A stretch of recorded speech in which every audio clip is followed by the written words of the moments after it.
Módulo 1, aula 5, falando sobre sabedoria. E sabedoria também é um dos grandes alicerces, um dos grandes gatilhos da sabedoria, é a gente conseguir entender Deus falando com a gente, né? Salomão pede sabedoria a Deus, Deus dá sabedoria a Salomão. Agora, quando a gente fala que Deus dá sabedoria a Salomão, a primeira coisa que vem à cabeça é que foi um download que Deus fez de Salomão, download assim com uns 10 faculdades, e não necessariamente é assim que Deus trabalha, tá? Às vezes Deus trabalha fazendo com que, abrindo a nossa percepção, criando oportunidades de aprendizado, né? Eu costumo crer que Deus cria oportunidades de aprendizado igual você está aqui com a gente agora, né? Então você está tendo a sua capacidade de conhecimento, de sabedoria, cognição ampliada, porque talvez você tenha orado, falado, poxa, eu gostaria disso, não sei o quê, e Deus está te respondendo com esse curso aí. Enfim, vamos em frente. Como Deus fala conosco?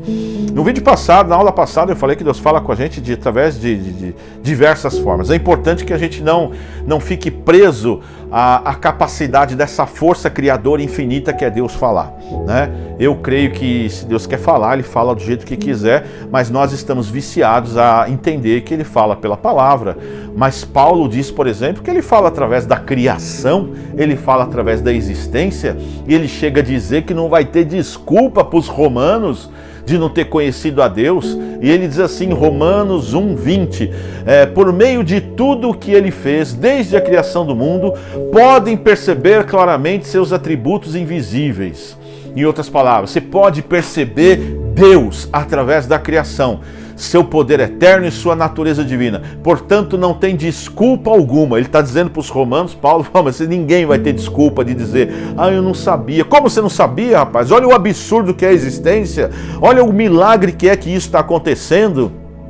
Olha a beleza que é essa criação, tudo que é, todas as coisas que existem. É só você ter um pouquinho de inteligência e olhar para isso, você vai ver que isso não é acidente, como eu falei em vídeos passados. Acidente não tem esse tipo de característica. Acidente tem uma característica de normalmente prejudicar o acidentado e não melhorar o acidentado. Mas eu gostaria de puxar aqui uma linha de entendimento, que é o fato de Deus falar conosco através da razão.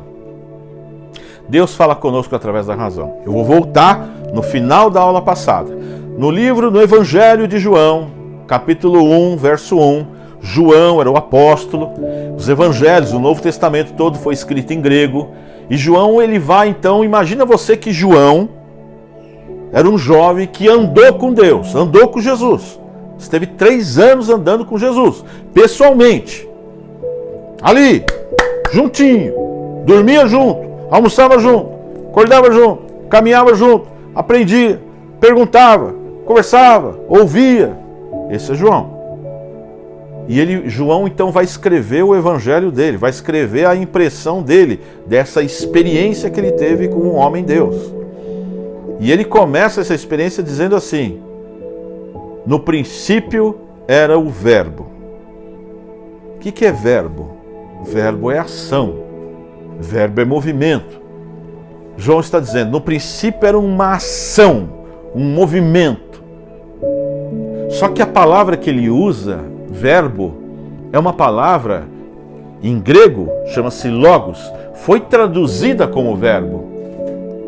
Mas logos também tem outras traduções e outros entendimentos e outras etimologias.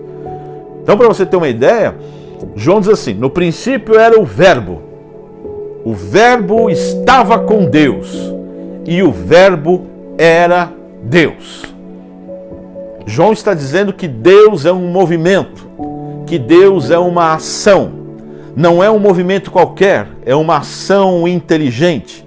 Ação inteligente é uma ação direcionada, não é uma ação perdida. Então, João está dizendo que Deus é uma ação criadora.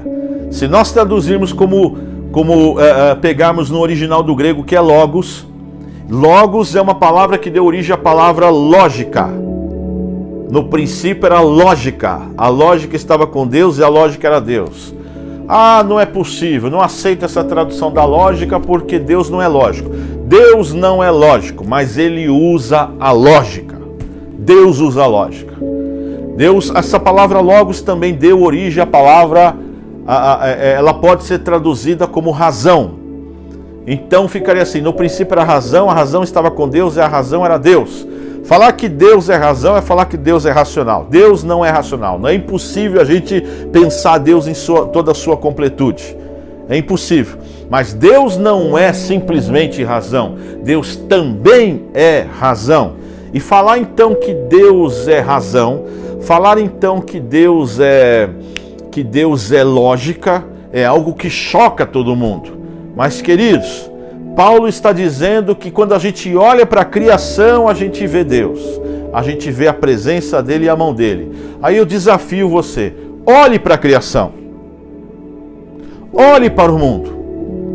Quando você olha para o mundo funciona ou não funciona dentro de um sistema racional e lógico?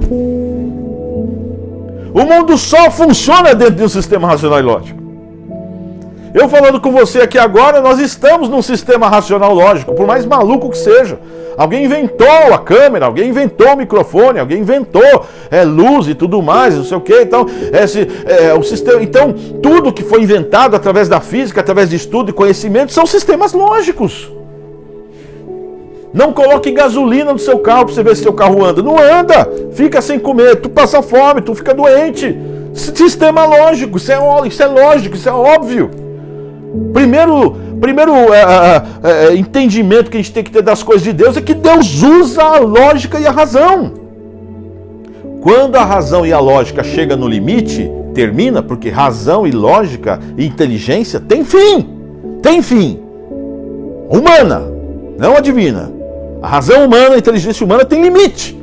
Quando a gente chega no nosso limite, aí você tem a matéria-prima da sobrenaturalidade de Deus, do milagre.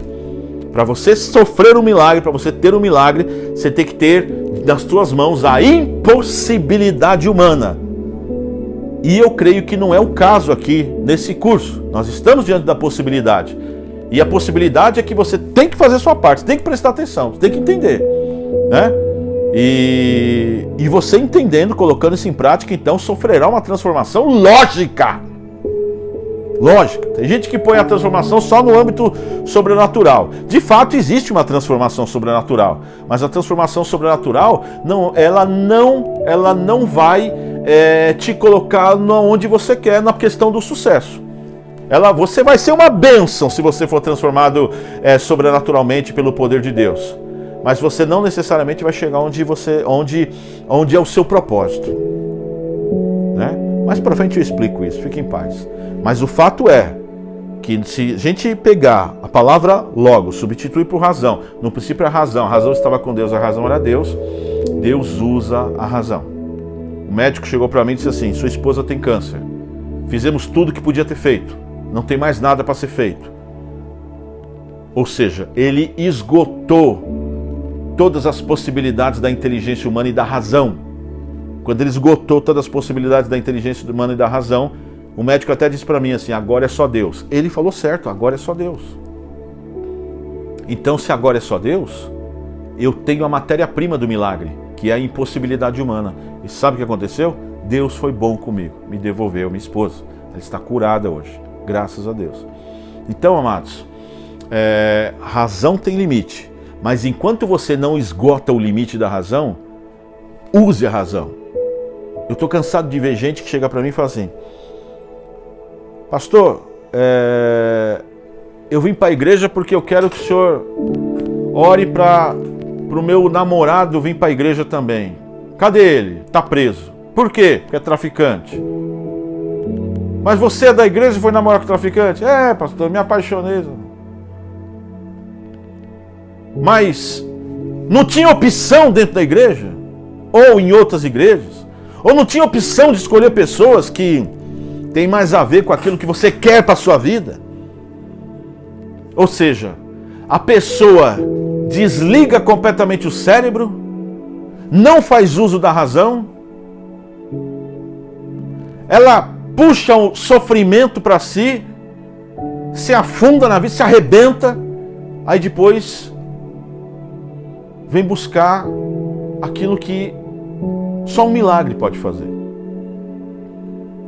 Se Deus te deu a ferramenta da razão, o meu desafio é, Faça uso. Faça uso da razão.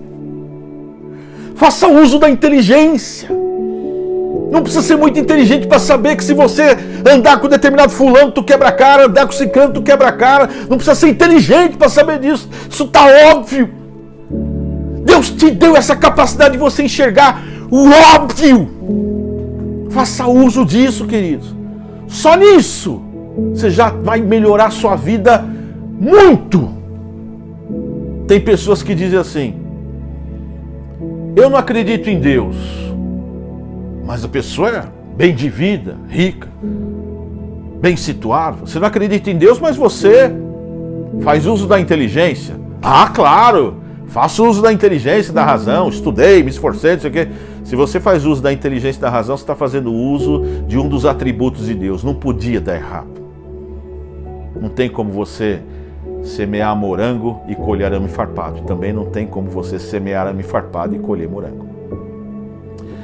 E o meu exercício para a casa que eu quero que você pense na sua casa aí. Você já ouviu uma voz na sua consciência corrigindo algumas decisões suas? Você já pensou, você teve um momento que você foi tentar, acho que hoje eu vou aloprar, e alguma coisa falou dentro de você? Menos. Faz isso não. Ou você já ouviu dentro de você: por que você não fala com Deus? Fala com Deus. Ore, leia a palavra. Conhecendo você, sendo quem você é, você acha que essa voz partiu de você mesmo?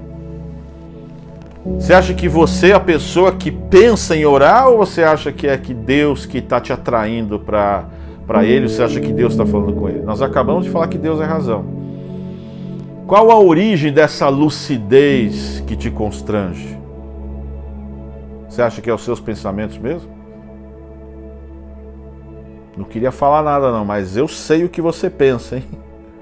Eu sei o que você pensa. E o que você pensa não é nada disso. Mas quando você pensa isso, talvez não seja você pensando. Talvez seja Deus pensando em você. Até a próxima aula.